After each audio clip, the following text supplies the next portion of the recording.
আসসালামু আলাইকুম। আপনারা সবাই জানেন আমি রিসেন্টলি দেশে ছুটিতে গেছিলাম। তো দেশ থেকে এসে আমি খুবই সারপ্রাইজড একটা ঘটনা নিয়ে। তো ভাবলাম ঘটনাটা আপনাদের সাথে শেয়ার করি। তো দেশ থেকে এসে আমি যখন আমার লেটার বক্স চেক করি তখন আমি একটা লেটার পাই। এটা মূলত একটা উকিল নোটিশ, যেটা আমাকে দেওয়া হয়েছে ডয়েচে বানের পক্ষ থেকে। তো ঘটনা হলো, আমি প্রায় 7, 8, 9 মাস আগে যখন আমি ফার্স্ট জার্মানি আসি তখন আমার সেমিস্টার টিকিট ছিল না, যেটা ভার্সিটি থেকে প্রোভাইড করা হয়। তো তখন আমি ডয়সল্যান্ড টিকিট অর্ডার করি। তো অর্ডার করার সময় আমি ডাইরেক্ট ডেবিট হিসাবে আমার ব্যাংক অ্যাকাউন্ট দিই।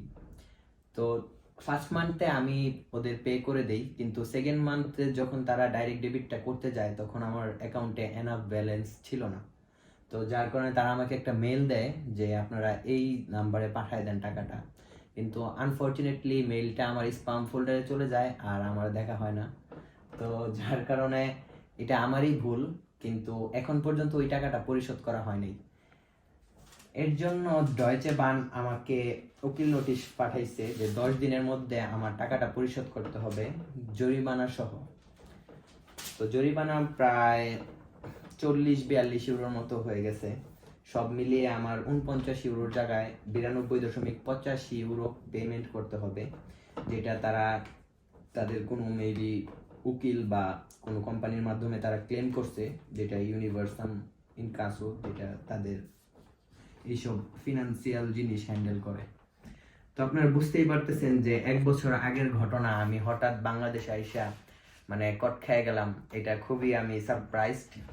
আর মাথার মধ্যে আসতেছে আসলে জরিমানা হইছে তো কি হইছে, কিন্তু এখানে একটু সমস্যা আছে। আমরা যখন জার্মানিতে স্টুডেন্ট অবস্থায় কোনো বাসা ভাড়া নিতে যাই তখন তারা একটা ক্রেডিট স্কোর চেক করে, যেটা নাম হলো সুফা ক্রেডিট স্কোর।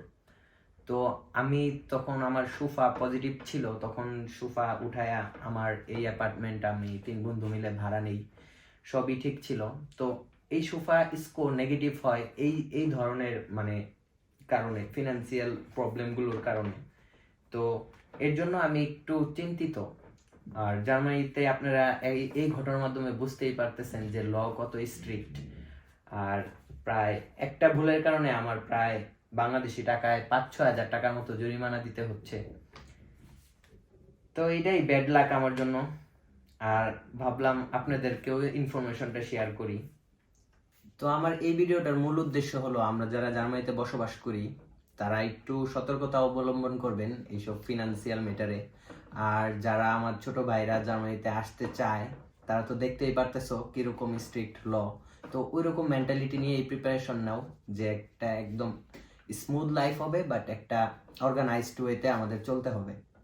তো আজকের ভিডিও এইটুকুই ছিল। সবাই দোয়া করবেন আমার জন্য।